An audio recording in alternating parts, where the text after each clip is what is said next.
Time now for Utah's most accurate forecast with Thomas Geboy. Weather rates certified 11 years in a row.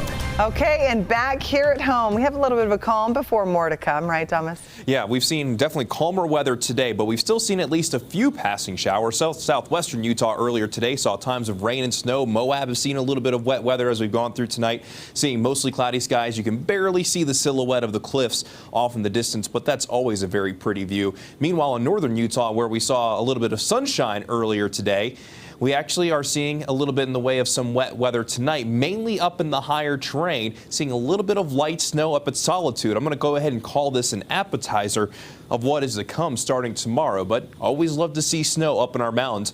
Meanwhile, as for our temperatures, we're sitting at 27 in Logan, it's 37 in Ogden, 37 in Salt Lake City, 33 in Provo, and 38 degrees in St. George. These temperatures that you see really aren't going to move that much as we go through tonight, as we hold on to at least a slight chance for a few showers during the overnight hours. But as we go into tomorrow, one of a couple of systems that we're going to see over the next several days will be moving in, and the chance for wet weather will start to increase across the board as quickly as daybreak tomorrow. And those daytime highs are also going to run just a little bit warmer thanks to a warm front that's going to be moving through. So as we look at the satellite and radar across with the bigger picture of the western United States, you can see a little bit of that wet weather moving away to the east. Meanwhile, a warm front and cold front going to be approaching from our west, and by tomorrow morning around daybreak, this particular futurecast showing at least a decent chance of seeing snow along most of the I-15 corridor, because we're going to drop close to freezing tonight along the Wasatch Front. So there is a chance that for the Friday morning commute, we could be talking about straight snow. So be careful on that Friday morning commute. But with that warm front moving through, temperatures will be warming up steadily as we go through the day, and the snow line along the Wasatch Front will start to increase, and we'll likely start to talk about valley rain and mountain snow mainly for the northern two-thirds of the state. Southern Utah not going to have as high of a chance compared to northern Utah, but that chance will at least still exist.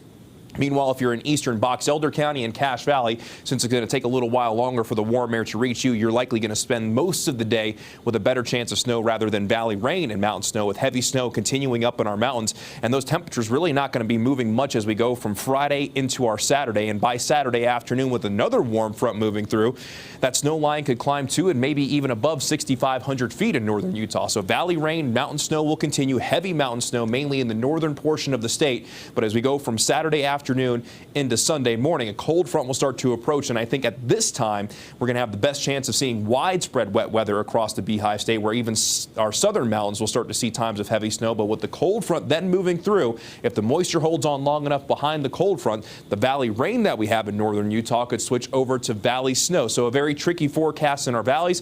Not the case up in our mountains, where heavy snow is expected. Winter storm warnings will be going into effect as early as 5 o'clock tomorrow morning from the central mountains to the northern mountains, the Wasatch back. That'll begin at 8 o'clock tomorrow morning and will continue through 5 o'clock in the morning on Monday. 1 to 3 feet for our northern and central mountains, isolated up to 4 feet, 6 to 12 inches for the Wasatch back, isolated up to 2 feet.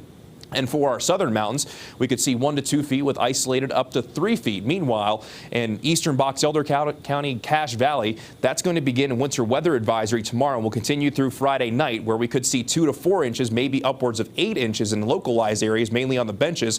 Then for southwestern Wyoming and also for the Bear River Valley and for Bear Lake, that'll begin tomorrow and will continue through 5 o'clock in the morning on Monday, where we could see 5 to 10 inches of snow. So we're going to be talking about impacts across the state. If you have any travel plans through the New Year's Day weekend, just make sure that you're keeping the weather in mind, especially if you're going to be in the higher terrain, and the avalanche danger is also expected to remain high.